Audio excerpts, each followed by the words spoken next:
Here's help. Make a constant companion of your ideal self-image. As stated in preceding chapters, modern psychology in recent tests again has confirmed that people have its self-image and become what they envision, mentally picture, themselves to be. This leads to several obvious but very important conclusions. 1. That you now already have or are presently forming a self-image, mental picture of a future you which you definitely will become, for better or for worse depending on the kind of future you which you mentally picture. 2. You had better imagine the best possible self-image, the mental picture of a future you which you really want to become, because that is what you will be in the future. 3.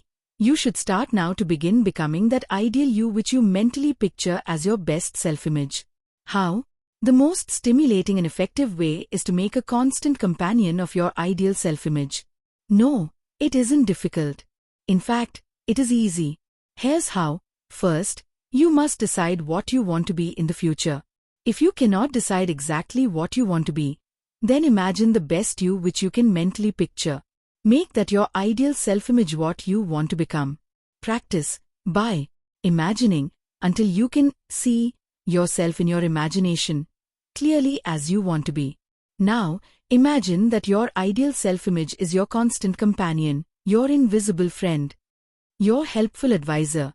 Imagine a clear mental picture of your ideal self-image, your best you, so that, in your imagination, you can mentally picture you at your future best. Make it mentally real. Think of this best you as an invisible, constant companion. It must never leave you. Always be near you. All day, all night. Your constant companion, your invisible friend, your helpful advisor. Now you have the best you, the ideal you which you want to become, always with you in your imagination, as a constant ideal to strive to be like, as a companion, friend, advisor. Advisor? How can an imaginary mental picture advise you? That is the best part. You no longer have to make decisions is equal to sometimes very serious decisions alone. You talk them over, mentally, of course, with your ideal self-image, the best you, the ideal you which you are gradually or rapidly becoming. You mentally ask, what would my ideal self do in this situation? Then you decide and act always in accordance with the wisest, noblest, finest advice of the best you, the ideal you which you want to become. You always follow the choice or the decision which the best you, the ideal you would make. As a psychiatrist would advise, always live up to the ideals of your finest self-image.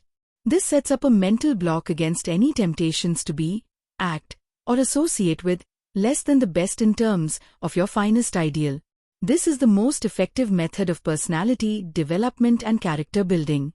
When perfected to the highest mental state in which your imaginary self-image of the best you, the ideal you becomes a real, although invisible, constant companion, friend and advisor, you will have the inspiring sensation of being part of a miracle.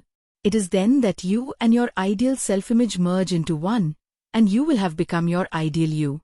People become what they mentally picture themselves to be.